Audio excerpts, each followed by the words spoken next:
Emmy தீப்ஸ் audio நாவல் வாசகர்களுக்கு வணக்கம். நான் உங்கள் திவ்யா கிருஷ்ணன். வாருங்கள் கேட்டு மகிழலாம் குடும்ப நாவலான இதழ் மிடரும் முத்தம். அத்தியாயம் 56. ரகு நல்லவன், யாருக்கும் தீங்கிழைக்காதவன். என்னதான் அவன் சொந்த வாழ்க்கையில் சில பல சுகதுக்கங்களை யானை முகத்தோன் வாரி இறைத்திருந்தாலும் ஒரு வழியாய் அதுவெல்லாம் முடிவுக்கு வந்து இன்றோடு 1.5 மாதங்கள் கடந்திருந்தன. கடைசி ஹியரிங் நல்லபடியாய் முடிய வழக்கில் மாபெரும் வெற்றியை பெற்றிருந்தான் ரகு. நீதிமன்றத்தில் வழக்கு நடக்க ராதிகா மற்றும் கார்மேகம் இருவரையும் சம்பவ இடத்திற்கே சென்று கைது செய்தான் இன்ஸ்பெக்டர் ஹரன். ஜட்ஜின் பேரனை அவர்களின் பிடியிலிருந்து காப்பாற்றி தொக்காய் மாட்டிய கயவர்களை மொத்தமாய் கோர்ட்டுக்கே இழுத்து வந்தான் போலீஸ்காரனவன். நடக்கவிருந்த நாடகத்தை முன்கூட்டியே அறிந்திருந்த நீதிபதியோ சம்பவத்தின் முக்கிய காரணகர்த்தாக்களை இன்ஸ்பெக்டர் ஹரன் கைது செய்யும் காட்சிகளை நீதிமன்றத்தில் இருந்தபடியே கண்டார் ரகசிய கேமராக்கள் மூலம். இதனாலேயே வழக்கு அறைக்குள் இக்கேஸோடு தொடர்புடைய முக்கியமானவர்களுக்கு மட்டுமே அனுமதி அளிக்கப்பட்டிருந்தது. கழுகாய் காத்திருந்த மீடியாக்களுக்கோ ஏமாற்றமே மிஞ்சியது. நீதிபதி எவரையும் நீதிமன்றத்தின் வளாகத்தில் அடியெடுத்து வைத்திடக்கூடாதென்று கட்டளை பிறப்பிக்க, வசமாய் சிக்கிய ராதிகா மற்றும் கார்மேகம் இருவரின் கட்டுக்கதைகளோ நீதிமன்றத்தில் செல்லுபடியாகவில்லை. ஒருவர் மாற்றி ஒருவர் குற்றஞ்சொல்ல எதையுமே நீதிபதி பொருட்படுத்தவில்லை. அவர் கண்களே நடந்தவைகளுக்கு சாட்சியாகி போக. பல மோசடிகளை செய்த ராதிகாவிற்கோ 10 ஆண்டு கால ஜெயில் தண்டனை விதிக்கப்பட்டது நீதிபதிகளின் குழுமத்தால். மேடமின் வலதுகரமான கார்மேகத்துக்கோ நேரடியாய் சம்பவங்களில் ஈடுபட்ட காரணத்திற்காய் மேலும் 5 ஆண்டுகளை சேர்த்து போட்டு மொத்தம் 15 ஆண்டுகள் களி தின்ன வழிவகுத்தது கோர்ட். மந்த்ராவோ நூலிழையில் தப்பித்தாள். மொத்த பழியையும் தாயாகிய ராதிகா அவளின் பால் ஏற்றுக்கொள்ள, பிரசவ பயமும் சக்தியின் பிரிவும் பாவை அவளை ரொம்பவே பாதித்திருக்க, கோர்ட்டில் பெரும்பான்மையான கேள்விகளுக்கு ஓரிரு வார்த்தைகளோடு குனிந்த தலை கொண்டே பதிலளித்தாள் பெதும்பை அவள். இருப்பினும் நங்கை அவள் மீது விசாரணை மேற்கொள்ள உத்தரவு பிறப்பித்தார் நீதிபதி. எங்கே தாயின் திட்டங்களுக்கு மகள் அவளுமே உடந்தையாகி இருப்பாளோ என்ற சந்தேகத்தில். வீரோ மானநஷ்ட வழக்கை தொடுத்தான் ரகுவின் மாஜி மாமியாரின் மீது, ஆணவன் நற்பெயருக்கு களங்கம் விளைவித்த காரணத்தால். இதனால் தகப்பனார் ரத்னவேலு பாகம் பிரித்து கொடுத்த சொத்துக்கள் அத்தனையும் ஒத்தரோசாவின் கையை விட்டு ரகுவின் கைக்கு போனது, மந்த்ராவின் பங்கையும் சேர்த்தே. 2வது முறையாக நடத்தப்பட்ட மருத்துவ பரிசோதனையின் மூலம் இதுநாள் வரை ஆகுரதன் சுமந்திருந்த நெறியற்றவன் என்ற பழி பொய்த்து போனது. கூடவே மந்த்ராவின் இறுதி வாக்குமூலத்தின் மூலம் பெறப்பட்ட பரஸ்பர ஒப்புதல் அதிகாரப்பூர்வமாக ஆகுரதனை குடும்பஸ்தன் என்ற பதவியிலிருந்து சிங்கிளாக்கியது. நீதிமன்றத்தில் எல்லாம் சுமூகமாய் முடிய மனவிலக்கு வாங்கியவனின் கதை ஓரிரு வாரங்களுக்கு மீடியாவிற்கு நல்ல தீனியாய் அமைந்தது. மாளிகை வீட்டுக்காரர்களில் வெங்கட் மற்றும் சித்ரா இருவருமோ மகன் வயது ஒத்தவனுக்கு போனை போட்டு ஆனந்தத்தை வெளிப்படுத்தினர். அருள் கூட மேக்னாவோடு சேர்ந்து வீடியோ அழைப்பில் தம்பியின் டிவோர்ஸை கொண்டாடி மகிழ்ந்தான். ரத்னவேலுவோ நிம்மதி கொண்டார், இதுவரைக்கும் வீட்டை ஆட்டி படைத்த தரித்திரம் ஒழிந்ததென்று. ஒற்றை மகள் என்று செல்லங்கொடுத்து வளர்த்த பலன் பல ரூபங்களில் மனுஷனை பாடாய்படுத்தி எடுக்க வெறுத்தே போய்விட்டார் பெரியவர். ராதிகாவை மூதேவி என்று சொல்லும் அளவுக்கு. தங்கையின் மீது அளவில்லா பாசம் கொண்ட குருவோ நேற்று வரை மகன் மீது வெறுமனே பழி போட்டு அவன் வாழ்க்கையை சீரழித்த ராதிகாவின் முகத்தில் இனி எக்காலத்திற்கும் முழித்திடக்கூடாதென்று முடிவெடுத்தார். கம்பெனி தொடங்கி மற்ற பல சிறு தொழில்கள் என்று எல்லா நிர்வாகத்திலிருந்தும் ராதிகாவின் பெயரை வெளியேற்றினார். நீதிமன்ற உத்தரவுப்படி மானநஷ்ட வழக்கில் ரகுவிற்கு சேர வேண்டிய தொகையை ஆச்சாரியாரின் ஏஜென்சி மூலம் மகனுக்கு கைமாற்றி கொடுத்தார் தந்தையவர். இதுவெல்லாம் ஒரு பக்கம் போக, அலைபேசியில் மனவிலக்கு பெற்ற மகனுக்கு வாழ்த்து சொல்லிய டேடியோ அடுத்த கேள்வியாய் எப்போது இல்லம் திரும்புவாய் என்று கேட்க, அப்பனை கரைத்து குடித்திருந்த புத்திரனோ அதற்கு வாய்ப்பே இல்லை என்று சொல்லி சிரிப்பையே பதிலாக்கினான். என்னதான் இன்றளவும் ஜானகியிடம் நேரடியாக ஒத்தை வார்த்தை கூட மகனவன் பேசிவிடவில்லை என்றாலும் அவ்வப்போது அப்பா தொடங்கி சித்தி வரை அனைவருக்கும் போனை போட்டு குசலம் விசாரித்து வீட்டோடு தொடர்பிலேயே இருந்தான் ஆகும்.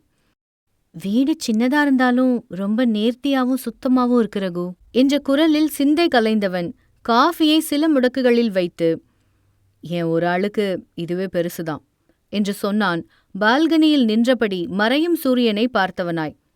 கோக்கனதை வந்திருந்தாள்.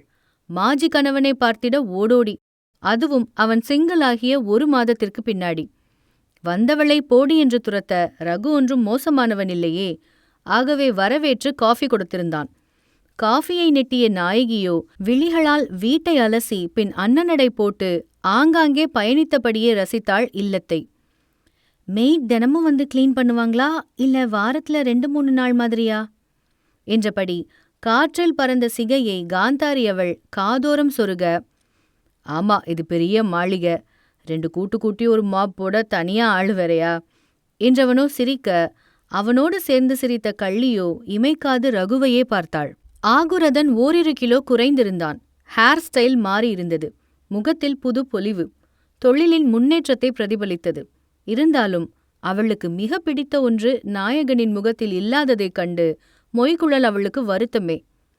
ஷேவ் பண்ணாதீங்க, நல்லா இல்ல என்ற சேயிழையோ கரிசனையோடு கருத்தை தெரிவிக்க, எனக்குதான் பிடிச்சிருக்கு என்றவனின் வார்த்தைகளோ அழுத்தமாய் ஒலிக்க, வார்த்தைகளற்று அவனையே வெறித்த மங்கையின் விழிகளை ஊடுருவிப் போனது ஆளனின் திட்டிகள்.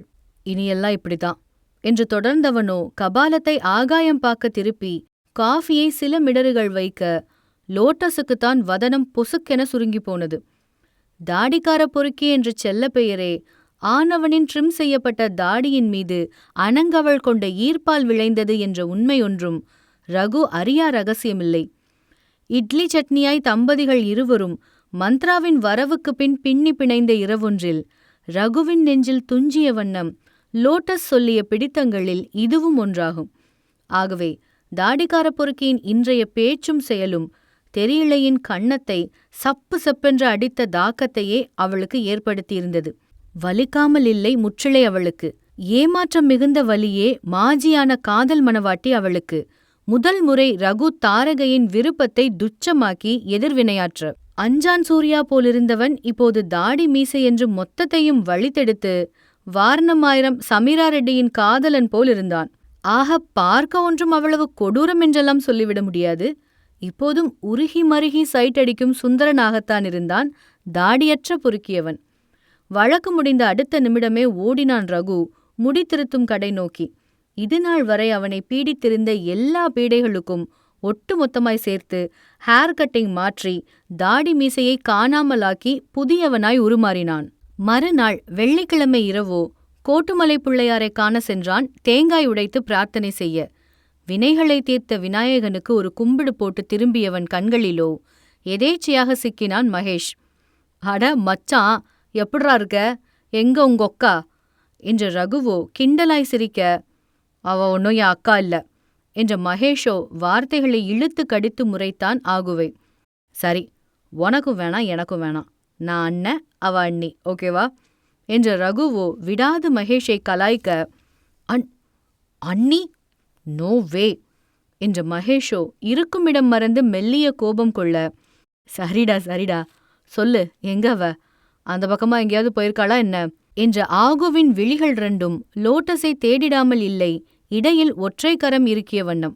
ரகுவால ரகுகாக என்ற மகேஷோ இது அவன் முறை என்பது போல் கோக்ஸ் கிளம்பிடும் முன் ஒப்புவித்த இறுதி வார்த்தைகளை சொல்லி ரகுவை வம்பிழுக்க, நுதலில் முடிச்சுகள் விழ புரியாது பார்த்தான் தாடியற்ற பொறுக்கியவன் முன்னிருப்பவனை. புரியலையா மாமா, உங்க தர்ம பத்தினி இந்த நாட்டிலேயே இல்ல என்ற மகேஷோ தொடர்ந்து, சரிடா மாமா வரட்டா என்று சொல்லி அங்கிருந்து நகர, அவன் சொல்லிய விடயத்தில் அதிர்ந்து போன நாயகனோ அதிர்ச்சி விலகாதே ஸ்தம்பித்திருந்தான்.